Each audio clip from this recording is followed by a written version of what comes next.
Hi, everybody. Thank you very much for joining us here for this pre-match press conference ahead of India versus Namibia tomorrow in Dubai.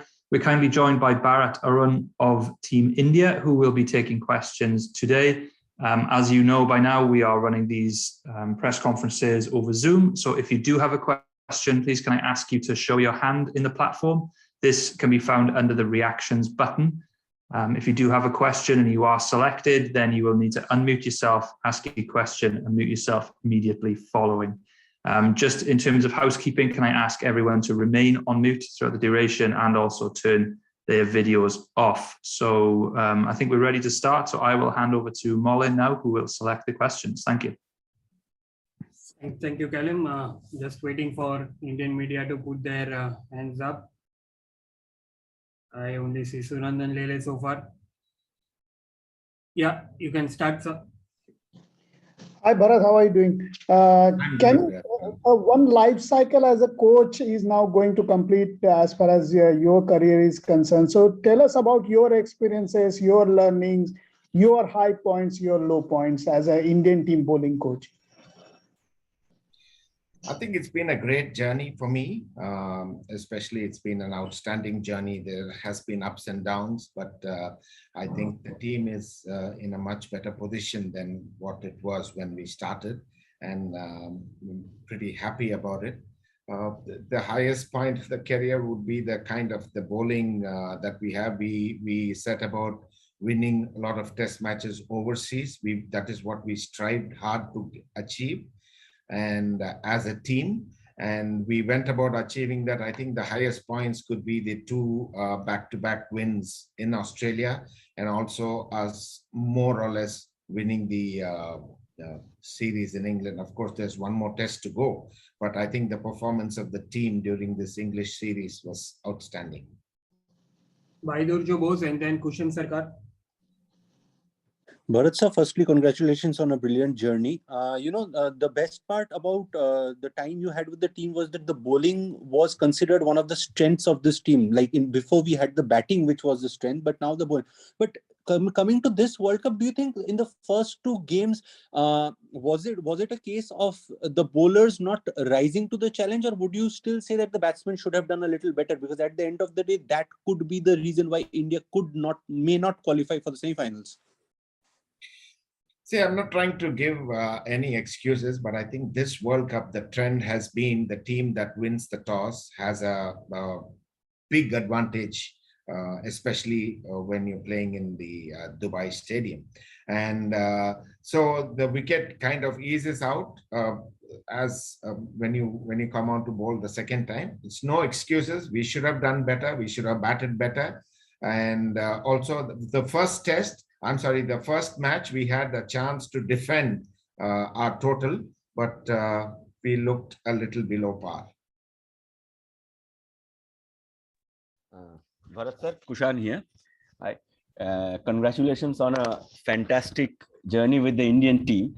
But I would like to know, it took you at least good 4 or 5 years to create a world-class bowling unit. Ishant, Shami, Jasprit, Umesh. Some of them are now reaching the business end. As you leave, they're also reaching the business end, probably apart from Jasprit, within the mid-20s. They are reaching the business end, and probably they will have to be, there should be a transition phase starting.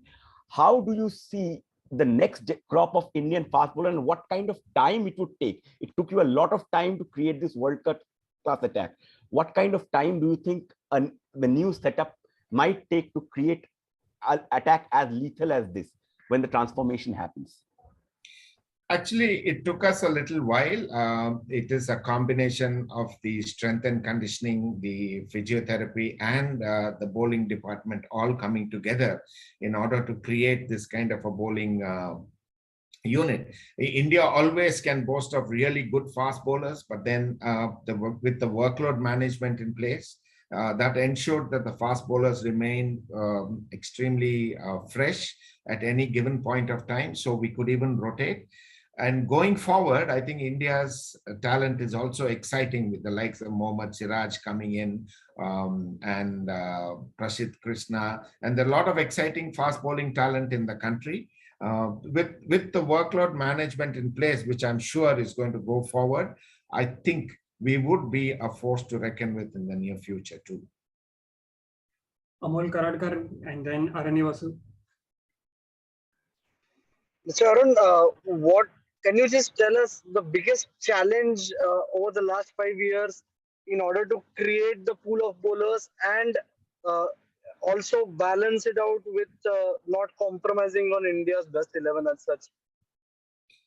See, to begin with, I think Ravi and Virat got together and they wanted to put up a team that could win in all conditions. And in order to do so, it was important that we had a very balanced, everybody knows that we had a very, one of the best spin attack in the world. Also, it was about creating another force that would complement our bowling that could suit in all conditions. And so all of us came together and said, we need to create, we have enough fast bowlers, but we need to create a lot more discipline in their attack and also to make sure that they remain fresh throughout. That is the only chance of us winning. And also they took a bold step, the team management and the captain took a very bold step of always facing, playing 5 bowlers at any given point of time. I think that was the most positive move that happened, and that helped us to win 3 major series abroad. 2 were back-to-back in Australia, and also 1 we came very close to winning the series. It hangs in balance for the just 1 test match that remains.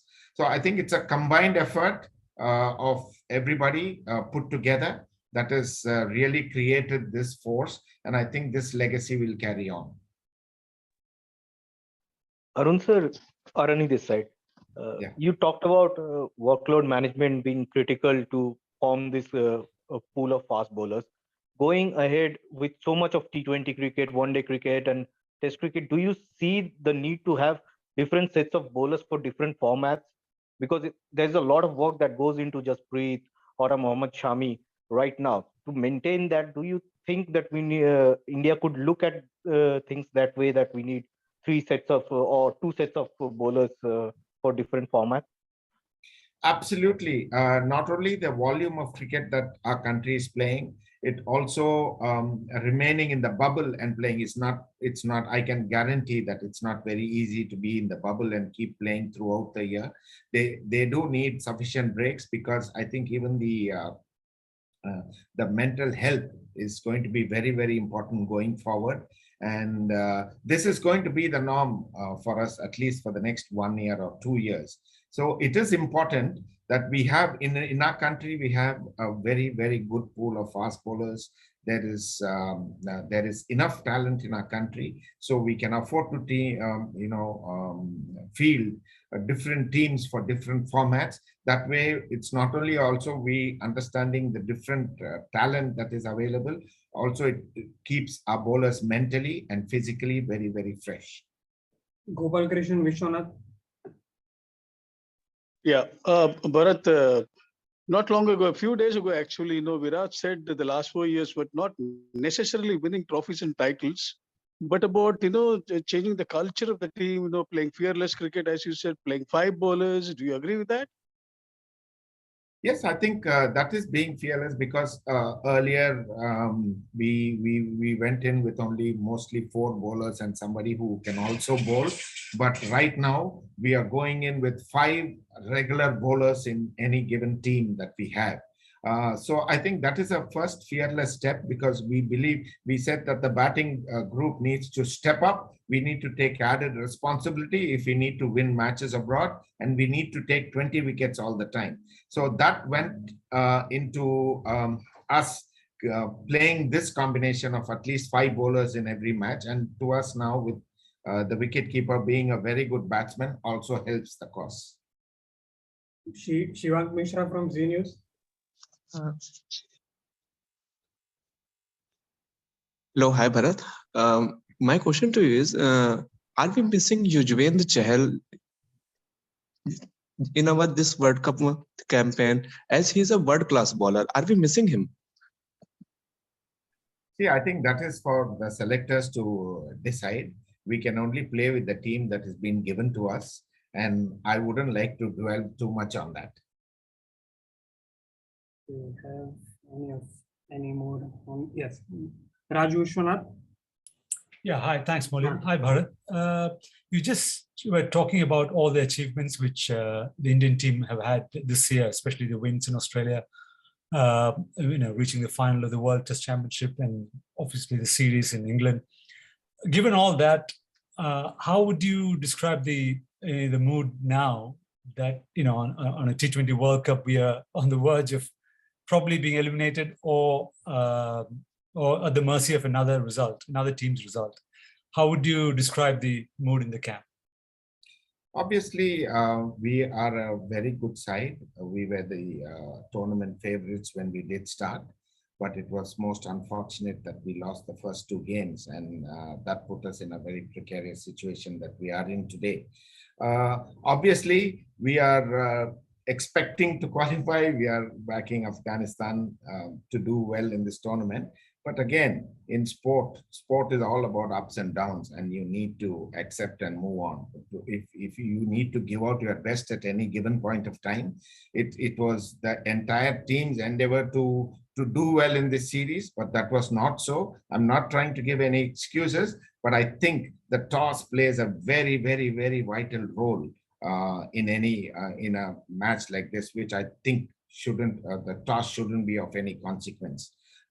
But here, the toss gives a very undue advantage, and that's the reason why there's a huge change between batting in the first innings and batting in the second innings, and that shouldn't be the case in a very short format like this.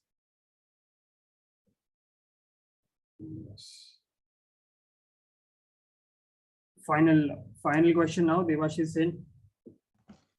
Bharat sir, would you say that the IPL was the perfect practice going into the T20 World Cup? You talked about workload management. The fast bowlers have been playing for their different franchises, and then would you? I'm not saying that you blame, but can it be held as a factor? You mean the IPL? Yeah, just after the IPL, the workload, you talked about workload management. Just after the IPL, the T20 World Cup happened. So do you see that the fast bowlers, especially talking to fast bowlers?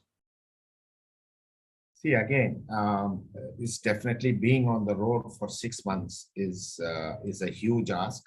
I think the players haven't gone home ever since they had a short break after the last IPL, and they are in a bubble for the last 6 months. And I think that takes a huge toll. So very specific to your question, maybe a short break between the IPL and the World Cup would have done a lot of good for these boys. Thank you. Thank you. Thank you. Thank you, everyone, for your time. That concludes the press conference. Thanks, Bharat. Thank you, Bharat sir.